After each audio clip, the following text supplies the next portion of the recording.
салалар бойынша бизнес жоспарлау. 8-ші тақырып: бизнес жоспар жасау бойынша жалпы ұсыныстар. Бизнес жоспар құрудың қысқаша әдістемесі. Бизнес жоспар құруды бастамас бұрын, сізге қажетті ақпараттың толық спектрін алу қажет. Осыған байланысты бизнес жоспарлаудың келесі кезеңдерін бөліп көрсетуге болады.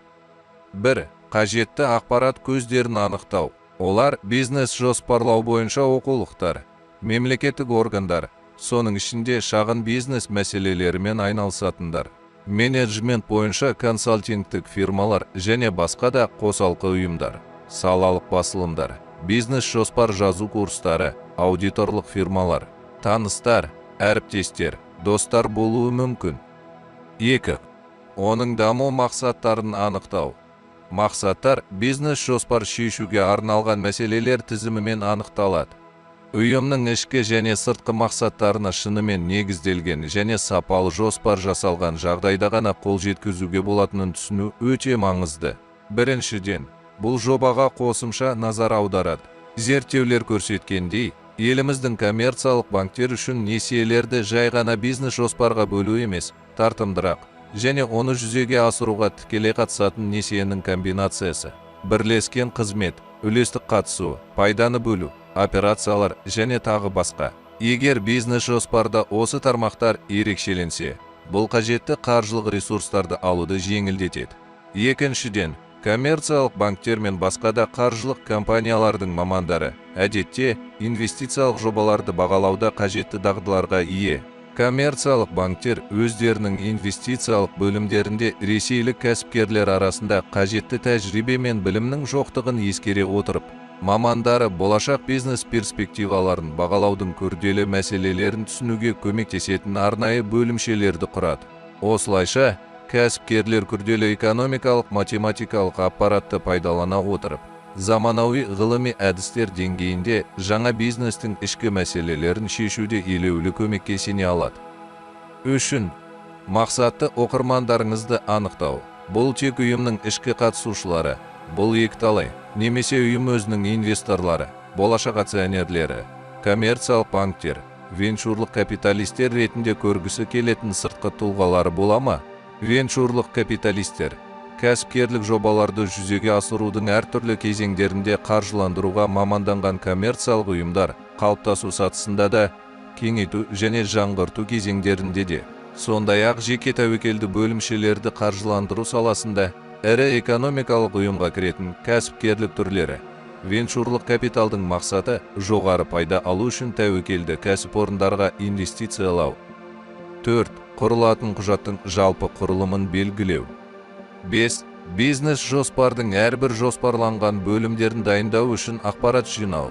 Бұл кезеңде бизнес жоспар құру үшін қажетті тәжірибесі мен білімі бар адамдардың қолдауына жүгіну қажет. Бизнес жоспармен жұмыс істеуге қаржыгерлерден, бухгалтерлерден және маркетологтардан басқа жалпы экономистер, соның ішінде макроэкономикалық мәселелерге маманданғандар және басқару жөніндегі кеңесшілер тартылуы мүмкін. 6. Бизнес жоспар жазу. Бұл жерде маңызды ереже.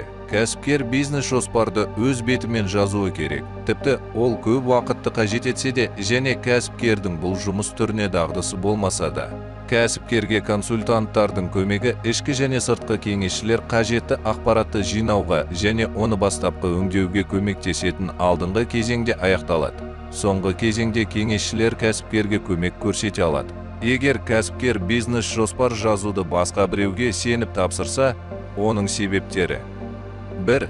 Кәсіпкердің өз ұйымының күшті және әлсіз жақтарын, оның қызметінің негізгі бағыттарын және жоспарланған жобаның ықтимал болашағын толық емес және жүйесіз білуі. 2. Ұйымның болашақ іс-әрекетіне теріс әсер ететін іс-шараларды жоспарлау үшін оқыту кезеңінің болмауы. Яғни, жоспарлау басқару қызметінің ажырамас бөлігі болып табылады. 3. Кәсіпкердің болашақ инвесторларға өз жобасының артықшылықтарын нанымды және терең көрсете алмауы. Ең бастысы, кәсіпкер инвестордың сенімінен айырылуы мүмкін. Жетілмеген, толығымен сәтті емес, бірақ өз бетінше жасалған бизнес жоспарды түзетуге болады. бірақ жоғалған сенімді қалпына келтіру әлдеқайда қиын. 6-шы кезең негізінен бизнес жоспарлау процесін аяқтайды. Бірақ жоспарды жақсарту үшін тағы бір 7-ші қадам жасаған пайдалы. Бұл кәсіпкер беделді, бірақ қызығушылық танытпайтын. Сындарлы сын негізінде өз жұмысын бағалай алатын біреуге оқуға дайын бизнес жоспарды ұсынуынан тұрады. Жоспардың екінші бетінде оның құрылымын көрсетуі тиіс мазмұндар кестесі бар. Бұл бөлімдердің немесе параграфтардың номенклатурасы қалай болғанда да мазмұн араб цифрларымен анық цифрлануы керек. Содан кейін кіріспе келеді. Онда бизнес жоспар құру міндеті және ол бағытталған адамдар шеңбері көрсетіледі. Сондай-ақ, бұл жобаны немесе инвестициялық жоспарды құрудың неліктен қажет болғанын атап өткен жөн. Түйіндеме бірнеше беттен аспауы керек. Бұл бөлім әлеуетті түсінуге және бағалауға тиіс барлық негізгі нәрселерді көрсетеді. Инвестор, яғни компания туралы түсінік беретін және оның коммерциялық қызметін сипаттайтын барлық қажетті мәліметтерді беретін ақпарат. Осылайша, бөлімде компанияның негізгі мақсаттары, оның стратегиясы және оған жету үшін әзірленген нақты шаралар бөлектелуі керек. Бұл деректерді компания қолданатын бизнес әдістерін және таңдалған стратегия шеңберінде нақты мәселелерді шешуге бағытталған тиісті әрекеттерді сипаттайтын кесте түрінде ұсынған жөн. Сондай-ақ, кестеде әртүрлі іс-шараларды жүзеге асыруға жауапты тұлғалар шеңберін анықтаған жөн. Іске асырудың нақты мерзімдерін көрсету жоспарлаушы үшін де, әлеуетті инвестор үшін де маңызды. Бизнес жоспардағы уақыт шеңберін анықтау жоспардың егжей-тегжейлі және адал жасалғанын көрсетеді. Тауарлар мен қызметтер бөлімінде нарықта тұтынушыларға ұсынылатын компанияның барлық тауарлары мен қызметтері сипатталады. Бұл бөлімді дайындаудың алдында компания бизнесінің негізі болуы керек өнімді немесе қызметті таңдау бойынша маңызды алдын ала жұмыс жүргізіледі. Осы бөлімнің шеңберінде ұсынылатын тауарлар мен қызметтерді егжей-тегжейлі сипаттау, олардың тұтынушы алдындағы негізгі артықшылықтарын, сондай-ақ бар кемшіліктер мен оларды жою шараларын көрсету қажет. Нарық пен сатуды талдауға арналған бөлімнің мақсаты инвесторды қарастырылып отырған жобаның бәсекеге қабілеттілігіне сендіру үшін жеткілікті нақты материалдармен қамтамасыз ету. Сондай-ақ кәсіпкерге оның өнімін кім сатып алатынын және оның тауашасы қайда екенін анықтауға көмектесу болып табылады. Нарықта бұл бөлім ең қиын және маңызды бөлімдердің бірі болып табылады. Өйткені ол компанияның қаржылық және өндірістік жоспарларына тікелей әсер ететін нарықтық бағалауларға негізделген. Бұл бөлімде кәсіпкер келесі сұрақтарды қамтуы керек. 1. Компания жұмыс істейтін нарық түрлері. 2. Тауарлардың немесе қызметтердің әрбір түрі бойынша нарықтың негізгі сегменттері. 3. Нарықтың әрбір сегментіндегі сұранысқа әсер ететін факторлар. 4. Тұтынушылардың қажеттіліктерінің өзгеру перспективалары және осы өзгерістерге компанияның ықтимал реакциясы. 5. Жақын болашақта және ұзақ мерзімді перспективада пайдаланылатын нарық сегменттерінің сыйымдылығын дамытудың нақты жағдайы мен болжамдары. 6. Нарықтың жаңа өнімге реакциясы. Кейбір бизнес жоспарлар жеке бөлімде өткізу нарықтарындағы бәсекелестікті бағалауды қамтиды. Бұл бөлім нарық жағдайын талдауға, бәсекелестердің сипаттамаларына, олардың стратегиялары мен тактикасына арналған. Бәсекелестердің қызметін бағалау кезінде келесі сұрақтарға жауап беру қажет. 1. Компанияның қызмет ету саласының қаншалықты өзгеруі мүмкін екендігі. 2. Ұқсас тауарлар мен қызметтерді ұсынатын фирмалар саны көп пе? 3. Бәсекелес фирмалар нарықтың қай бөлігін бақылайды. 4. Бәсекелес фирмалар өз табыстары, жаңа технологияларды енгізу, жарнама және сатудан кейінгі қызмет көрсетумен қалай айналысады. 5.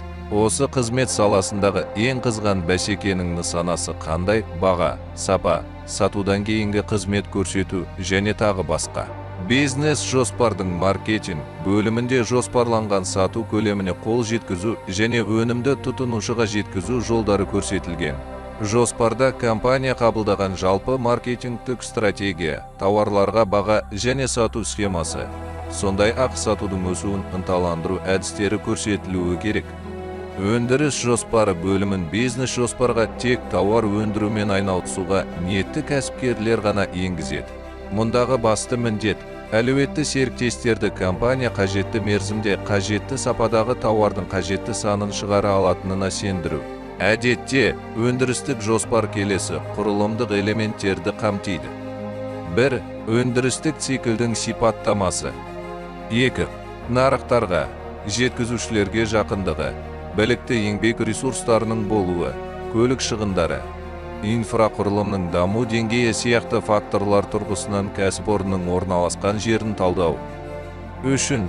Қажетті өндіріс факторларын және олардың өзгеру динамикасын бағалау. 4. Шикізат пен материалдарды жеткізушілерді, олардың сенімділігі, ынтымақтастық тәжірибесі және тағы басқа тұрғысынан бағалау. 5. Өндіріске қатысты, сондай-ақ кәсіпорынның ашылуы мен жұмыс істеуінің сипаты мен мерзімдерін қозғайтын нормативтік құқықтық актілер. 6. Өндіріс шығындары және олардың өзгеру динамикасы. Тәуекелге қатысты бөлімде жобаны жүзеге асыру кезінде фирма кездесуі мүмкін проблемалар және ықтимал қиындықтардан қорғаудың негізгі әдістері көрсетілген. Бұл бөлімде келесі компоненттер бар. 1. Олардың туындау ықтималдығын және одан күтілетін залалды көрсететін ықтимал тәуекелдердің тізбесі. 2. Тәуекелдердің алдын алу және бейтараптандыру жөніндегі ұйымдастыру шаралары. 3. Тәуекелді сақтандыру бағдарламасы. Бизнес жоспардың қаржылық жоспарға қатысты бөлімі компанияның өміршеңдігіне қол жеткізу және қолда бар қаражатты тиімді пайдалану мақсатында оның әлеуетін бағалауға және оның қаржылық қызметін жоспарлауға арналуы керек. Бұл бөлімде келесі жоспарлау және есеп беру құжаттары бар. 1. Операциялық жоспар. 2. Кірістер мен шығыстар жоспары. 3. Ақша қозғалысының жоспары. 4. Баланс. Бұл құжаттар жоспарлау және есеп беру сипатына ие. Жоспарлау кәсіпорынның белгілі бір уақыт аралығындағы болашақ қызметінің болжамы негізінде жүзеге асырылады. Есеп өткен уақыт кезеңіне құрастырылады. Осы құжаттарда келтірілген деректер компанияның қаржылық жағдайын талдау үшін одан әрі пайдаланылады. Қаржыландыру мәселелері жөніндегі бөлімде жаңа компания құру немесе жұмыс істеп тұрған компанияны кеңейту жоспары көрсетілген. Бизнес жоспардың осы бөлігін құру кезінде кәсіпкер келесі сұрақтарды ескеруі керек. 1. Ұсынылатын жобаны іске асыруға қажетті қаражат. 2. Инвестиция көзі. 3. Өтелу мерзімі және жобадан күтілетін табыс сомасы. Бизнес жоспардың көрсетілген бөлімдерінен басқа, оған компанияның ұйымдық құрылымының қысқаша сипаттамасын, персонал туралы ақпаратты және компанияның қызметін құқықтық қамтамасыз ету туралы ақпаратты қамтитын ұйымдық жоспарды қосқан жөн. Бизнес жоспардың соңында нақты ақпарат, атап айтқанда кәсіпорынның немесе компанияның толық атауы, заңды мекенжайы, байланыс телефондары, телекс, факс, сондай-ақ ұйымдардың атаулары мен телефон нөмірлері көрсетіледі. Олар арқылы оқырман қажет болған жағдайда жоспар қосымша ақпаратты ала алады. Бизнес жоспар дайындау бойынша ұсыныстар. 1. Бизнес жоспардың дизайны табысты компанияның имиджіне сәйкес болуы керек. Ол тартымды, бірақ ақылды болуы керек. 2. Егжей-тегжейлі деңгей жоспардың мақсаттарына сәйкес болуы керек. Бірақ артық ештеңені қамтымауы керек. Нақты құрылым және оның анықтығы, қысқалығы, шетелдік тәжірибе бизнес жоспардың оңтайлы көлемі 40 бет екенін көрсетеді. 3. Бизнес жоспар қосалқы және негізгі ақпаратты қамтымауы керек. Оны қолданбаларға салған дұрыс, өтінімдердің көлемі шектелмейді. 4. Баяндау стилі қарапайым және тілдік және терминологиялық кедергісіз болуы керек. Бизнес жоспар тек мамандарға ғана емес, кең ауқымды адамдарға түсінікті болуы керек. 5.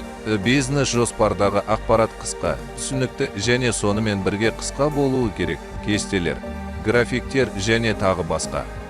6. Бизнес жоспардың ұсыныстары мен болжамдары негізделуі және ақпарат көздеріне сілтемелермен дәлелденуі тиіс. 7. Қаржылық есептердің дұрыстығы қажетті шарт болып табылады. 8. Компанияның тәуекелдері талқылануы тиіс. 9. Бизнес жоспар осы құжат ұсынылатын ұйымдар мен тұлғалардың талаптары мен стандарттарын ескере отырып жасалуы тиіс.